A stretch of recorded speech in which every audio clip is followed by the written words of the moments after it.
علیکم ورحمۃ اللہ وبرکاتہ. د ناصر فاونډیشن څخه ډیره مننه کوو چې د ګردو هسپتال د مریضانو په وزانو لپاره یې د خوراکي توکو کومک کړی.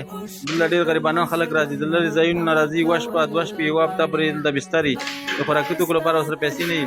د ناصر فاونډیشن څخه ډېر خوشحاله دي او دوی ته دعاګانې کوي. الله دې وکړي چې دا کومکونه دوامدار کړي او دوی ډېر مننه ورڅخه کوي، ډاکټران او پیوازان او مریضان. الله دې ته خیر او برکت وکړي. والسلام علیکم ورحمۃ اللہ وبرکاتہ. بے پلر او مور یتیم زړه پورې نیول غواړي، بے پلر او مور یتیم زړه پورې نیول غواړي. د دې هېواد د هر غریب زړګی تسل غواړي، دردمنې اوښکې د مظلوم پاکول غواړي.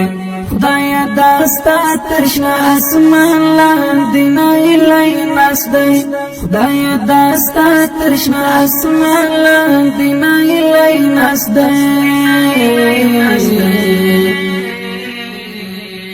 بے پلر او مور یتیم زړه پورې نیول غواړي، بے پلر او مور. بسم الله الرحمن الرحیم.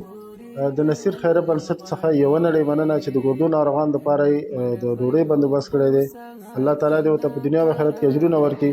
ورسره هغه ټیم چې د دې د اکمال او توزیع په غاړه باندې لري، یو نړۍ مننه ترې نه کوو او آینده کې هم د لا زیاته همکارۍ په هیله باندې ډېره زیاته مننه. الله تعالی دې ورسره ښه وکړي. سهار کې ناقراره ګرځي، خزان ولې زړه هر وخت بې غم خواره ګرځي.